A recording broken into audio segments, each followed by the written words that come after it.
All right, what's up, printmakers, printing connoisseurs, to whoever you are.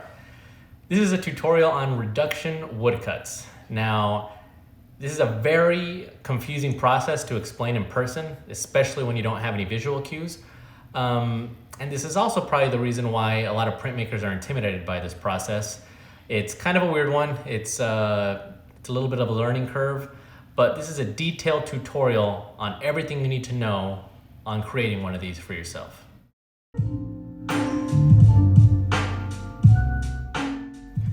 All right, real quick before we get started, I kind of just thought I should run you through the process of the traditional color print, the reduction woodcut, and the reasons why I choose a reduction woodcut every time. So let's quickly go over the process of creating a traditional color print. Let's just say you have an image with 5 colors, okay? You separate each color and you create an individual woodblock for each individual color. And when you go through and you print each one of these colors, all of them combined on the one sheet of paper creates one color image. Okay, so now let's talk about reduction woodcuts and why I like this process way better. Using the same example we were just talking about with the 5 different colors, rather than having to create 5 separate wood blocks that are all the same size with 5 separate transfers, you take every single one of your colors for your prints off of one single wood block. That means you're only transferring one image one time. So basically what this means is there's a lot less potential for variations in the way your print is registered. Because if you only have one wood block, you don't have to worry about all these additional wood blocks that have to be exactly the same size. This is also especially helpful if you like to create images with a ton of detail in them. That's what I try to do, and having to transfer and replicate all these detailed images on, say, 5 different wood blocks is a really big hassle. So for me, the reduction process is always the way to go because I'm obsessed with those details. All right, and last but not least, I think it's probably a good idea for me to mention all the reasons why people tend to stray away from reduction woodcuts. Okay, so the whole way this process works is by carving your block and then printing that carving onto your edition, however many it is, okay? You then go back and carve the block again for your next color and then print it again on your whole edition. Now this sequence is repeated over and over until you have all the colors printed that you need, leaving only your final color carved onto your wood block, hence the name reduction. So what this means is that you can never go back and print any of your previous colors. So this also means that you have to print your entire edition at the same time. And if you want to have separate editions, you also have to do those at the same time. Because the minute you carve your block again, you can never go back and print any of those previous patterns or colors. Okay, and the last thing that I have to mention, because of everything that I just stated, if you make a mistake in any of the carving steps, you've basically ruined your whole edition because you can't go back and fix it and reprint anything that you just did. This is a reason why they're also called suicide cuts.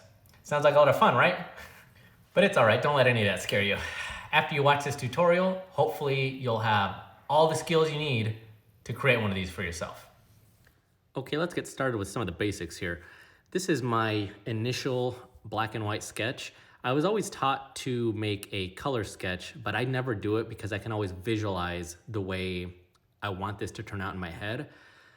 But with that being said, it's definitely a good idea to come up with a color sketch. This way you have a solid point of reference. Okay, so the first step here is going to be to transfer your image onto your wood block.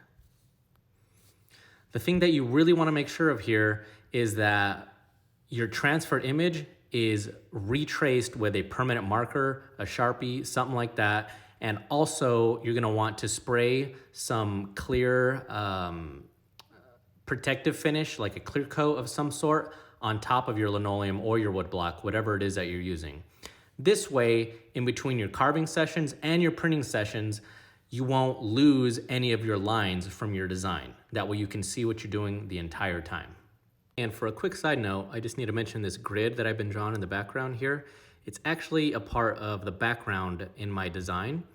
I just didn't draw it into my initial sketch. I actually took and sharpened one of my old leatherworking tools to help me with this super repetitive background that I created. Okay, so here's actually a finished, completed picture of the print that I'm about to create. I'm going to use it as a guide as I explain how we create this print. As you can see, this print is made up of 4 different colors. We got the yellow, the brown, the blue, and the red. And if you even notice, the white, or actually the color of the paper, is also shown through and used in the image. So the first thing we're gonna do as far as carving goes is we wanna carve out everything in our design that we want to remain the color of the paper.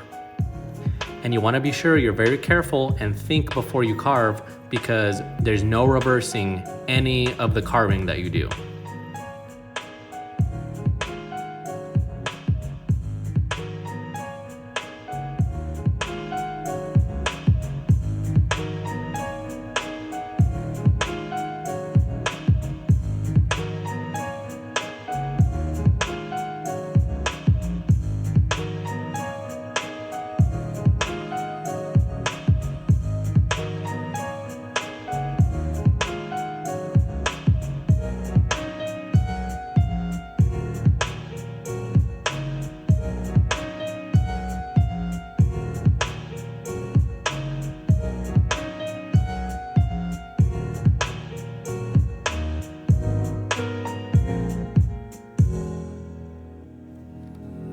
All right, and now that the first round of carving is all done, it's time to print our first color, which is gonna be that yellow.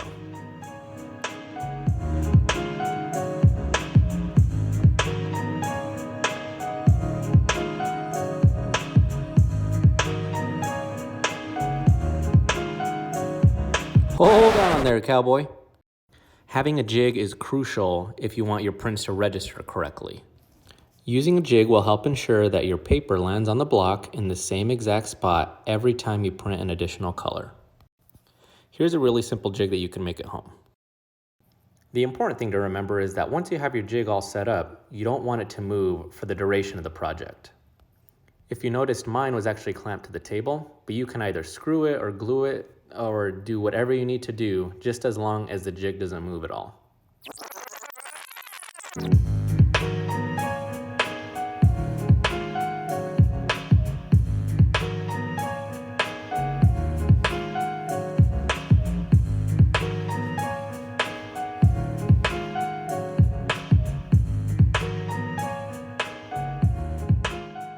Okay, here's what it looks like with the first color printed.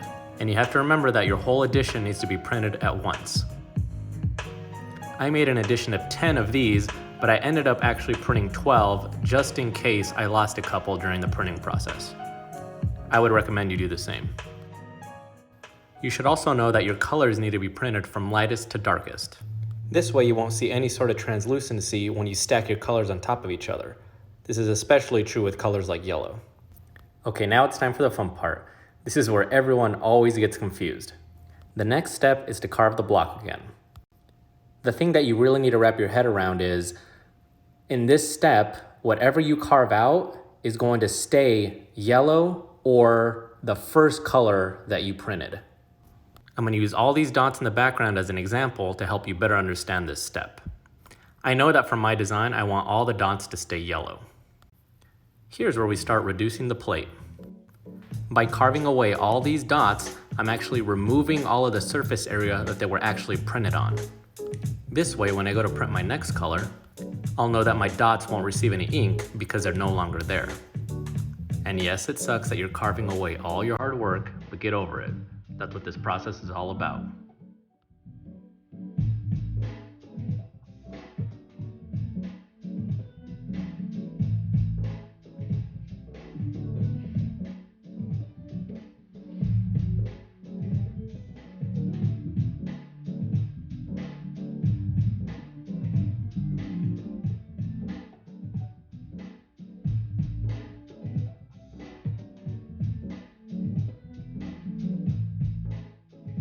Okay, let's not forget, the dots aren't the only thing in the background that we want to stay yellow.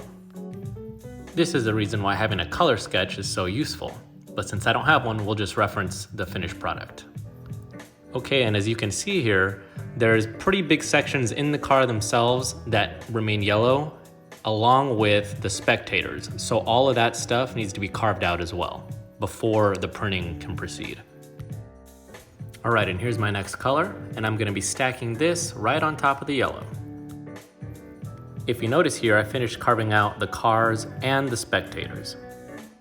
You might also notice that I did a little bit of selective inking here and only inked the cruise portion because I know that's the only part that I want to stay blue. What I technically should have done was ink this whole wood block in this blue color. The brown color that I'm printing after this would have covered up the blue anyway, so I wouldn't take any shortcuts like this until you fully understand the reduction process. All right, so what you're gonna do now is reprint all of your previous prints using the new color. This stacks the new color on top of the old one. Also, be sure to pay close attention to how you put your wood block in your jig. You gotta make sure that it goes in the same direction every single time. All right, the second round of printing is done. As I was explaining before with the dots, the next step is now to carve out everything that I want to remain the blue color, which is only the portion that says cruise on it.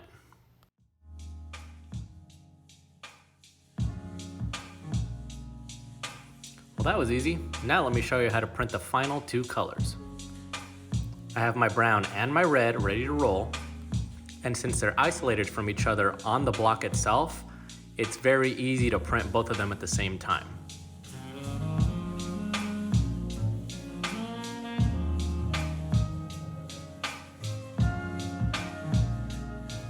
All right, and just like last time, we're gonna take all of our previous prints and stack the new colors on them, brown and red.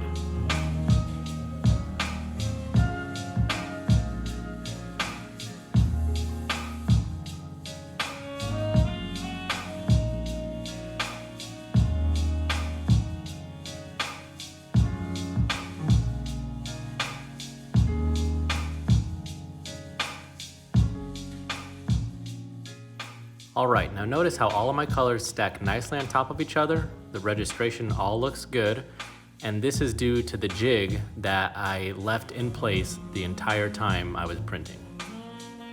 I hope that this tutorial gave you a better understanding on how reduction woodcuts work. Don't forget to subscribe and follow me on Instagram.